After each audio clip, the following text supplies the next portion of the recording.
రేపటికల్లా ఉంటారనమాట. So infrastructure working group 28 రోజులు మీటింగ్ ఉంటుంది. మొత్తం 7 సెషన్స్ ఉంటాయి. ఇందులో 7 సెషన్స్తో పాటు మొదటి రోజు అంటే 28వ తారీఖు మధ్యాహ్నం సైడ్ లైన్ వర్క్షాప్ కూడా ఉంటుంది.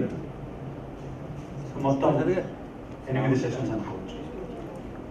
ఇందులో ఇన్ఫ్రాస్ట్రక్చర్ వర్కింగ్ గ్రూప్ తీసుకున్నటువంటి ప్రధానమైనటువంటి టాపిక్ ఏంటంటే, పట్టణీకరణ అనేది మనకి ప్రపంచవ్యాప్తంగా ఒక పెద్ద ట్రెండ్ లాగా ఉంది. ప్రస్తుతం ఇప్పటికే 50% జనాభా ప్రపంచవ్యాప్తంగా పట్టణాల్లో ఉంటున్నారు. పట్టణాలు ఆర్థిక పరంగా కూడా సంపద విషయానికి వస్తే 80% జీడిపి ఇప్పటికే పట్టణ ప్రాంతం నుంచి వస్తారు. అయితే 2050 కల్లా 70% ప్రపంచ జనాభా పట్టణాల్లో ఉంటున్నారు.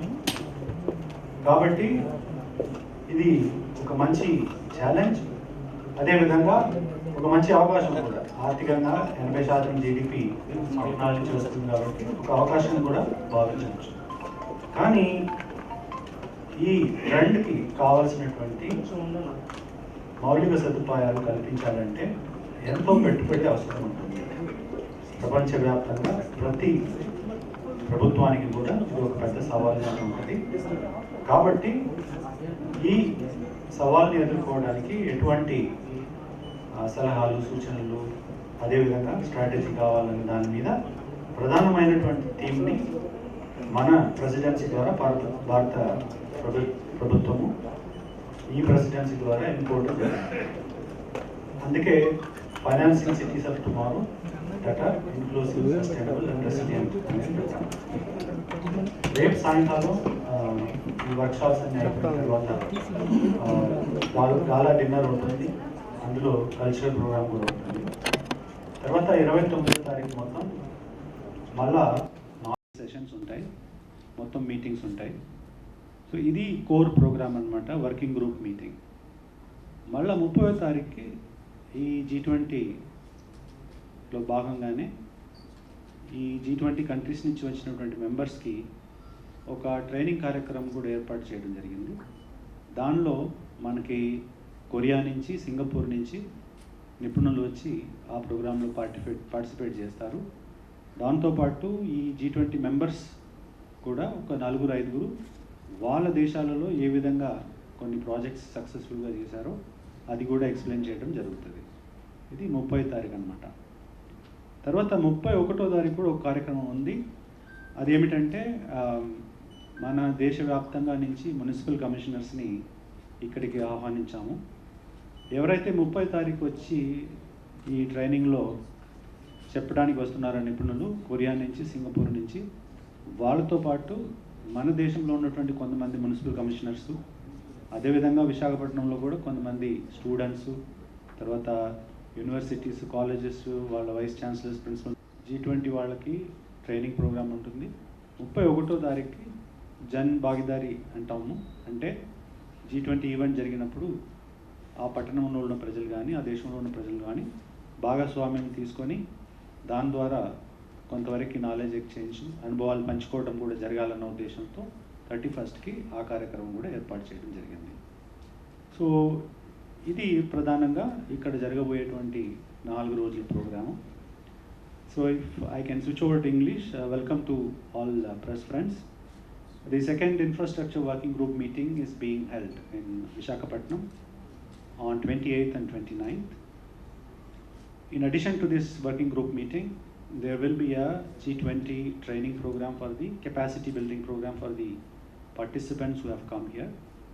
And on 31st, we have invited municipal commissioners from across the country, and also the people of Visakhapatnam, represented by few students and then vice chancellors and principals of colleges also will be here participating in that knowledge exchange program. So we call it as Jan Bhagidari because the local people also should take part in these events which are of international standard. So in the 28th and 29th working group meeting, there are basically 7 sessions and a workshop on the sideline. So totally there will be 8 events. In the first day there are 3 sessions. in the morning and one workshop in the afternoon. After that, there will be a gala dinner. We call it as Ratri Bhojbar Samvad, and cultural programs in that. And on 29th, we have 4 sessions, completely indoor meeting. So the theme that Indian Presidency has selected for this working group is financing cities of tomorrow that are sustainable, inclusive, and resilient. Why we have chosen this topic? As of now, as we speak, more than 50% of the global population lives in cities.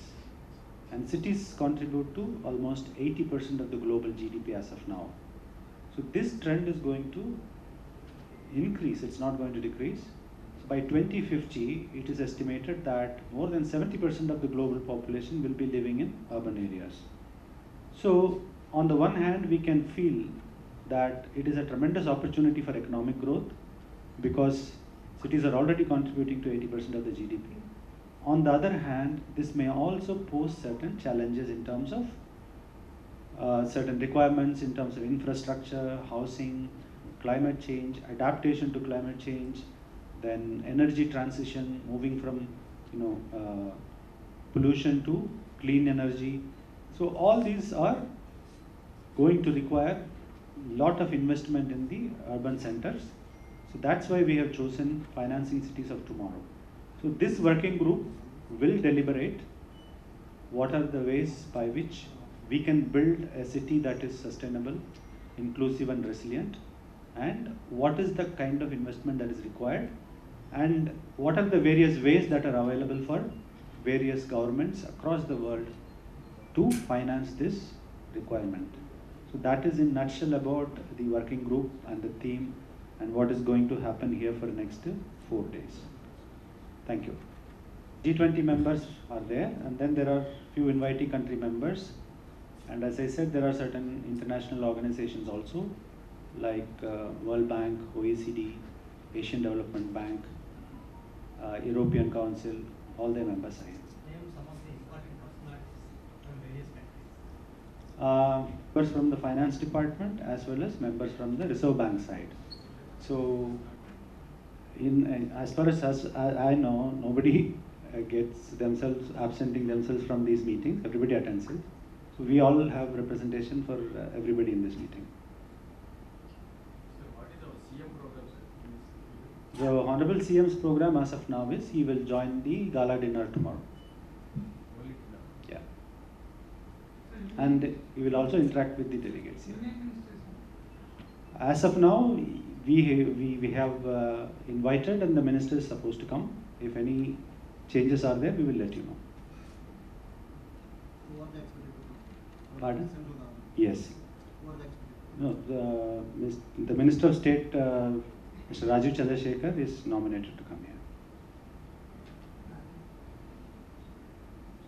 The previous meeting outcome, what is the outcome of previous The main theme, financing cities of tomorrow. After deliberations, what we will come out with is we will bring out a paper that will be endorsed at the ministerial level. So this is a working group. After this, there is a deputies level and then there is a ministerial level. So in the first meeting, we presented all the outline of our work, what we are going to do. So in a working group, there are 4 meetings. In the 4 meetings, we keep on improving the outcomes based on the previous meeting. So in the first meeting, because it was initial idea exchange, so we gave an outline of what are the things that we will be covering in that meeting. So members gave a lot of input. So based on that, we have already developed a draft principles paper and circulated to all the members for their comments. So in this meeting, we will be discussing on that. They will be giving their comments. Once their comments come, we will further refine that. So that is how these 4 meetings happen.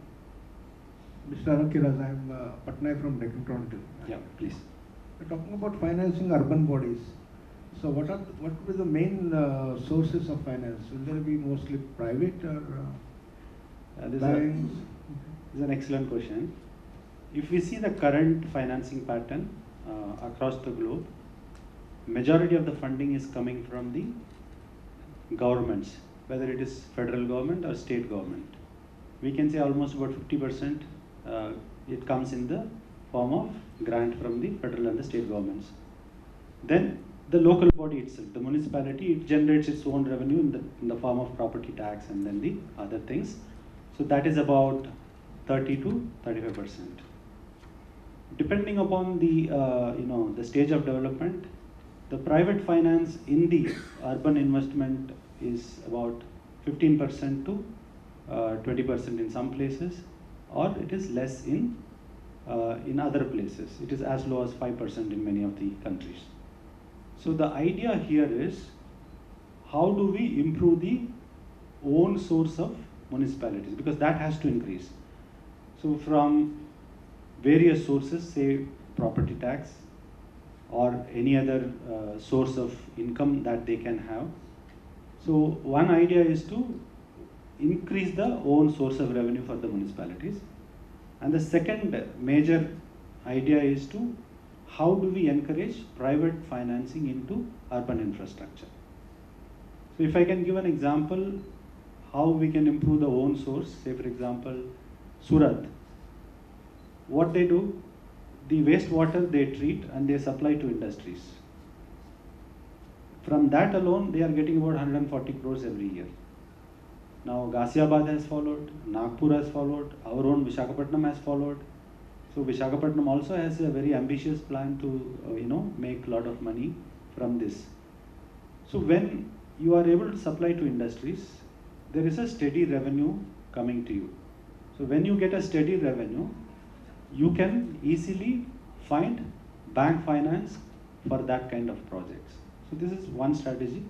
The other strategy is, how do we increase the private financing also in the urban infrastructure, either through PPP or other modes. So this paper will look into all these aspects, what has happened in many of the countries where urbanization happened in a large scale, and so what should the countries where urbanization is just beginning. So all that will be discussed, and then the ideas will be brought in this paper. Sir, if private finance is involved, so much of them are tax, property tax, already they have gone up in the last 2 years, and it will go further. That's what I'm. See, now, this is what I said. Now, if there is a project like the one that I quoted, wastewater, it is going waste. Nobody had this idea that, you can treat it, secondary treatment, tertiary treatment, and then there is one UF treatment. So if you treat it, and you can make money out of it. This project does not increase tax for anybody, isn't it? So there are other ways of, raising money. Say for example, the transit-oriented development which Singapore has done, they have simply leveraged their land. So basically, they develop transportation networks and then start developing residential areas around it, and then build commercial activities so that walk to work happens. So there are various instruments by which this can be done. This necessarily not mean that you have to increase the tax. But at the same time, because you brought this topic up, if there is willingness to pay, if people are provided quality service, and if people are willing to pay for that service, certainly there is nothing wrong. From across the country, and 3 of them gave us, it is for an idea exchange. So Chennai, Raipur and Patiala, they gave presentations on how they were able to improve their property tax collection by utilizing GIS. So there were many instances, many examples given that by deploying GIS, they were able to identify under-assessed, unassessed properties, and then they were brought into the net. So it was very interesting that in one case, it has led to 54% improvement in the collection compared to the previous year. So people have also integrated the property tax with others utilities like your water connections or electricity. So they get EC services also. So various cities are trying various means, but then ultimately if you want to improve your services to the citizens, unless you improve this your own revenue source and show that you are credit worthy for private financing, it will be difficult to attract private financing and fund bigger projects. So consciously cities are working on that.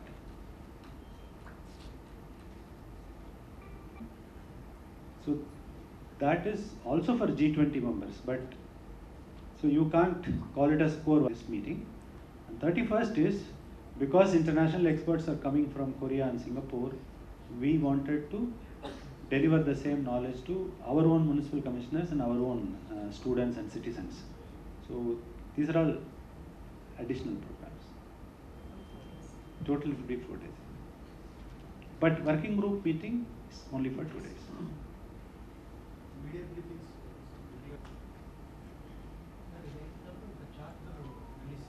Yeah, we call it as principles. Principles, it is non-binding and voluntary. So it is not a prescriptive kind of a thing. So that will be the outcome out of this. That was what I asked you. Is it binding on the? Okay. So I thought your attendance was binding. No. Everything is consensus based. It's not a. It's voluntary and non-binding. Yes.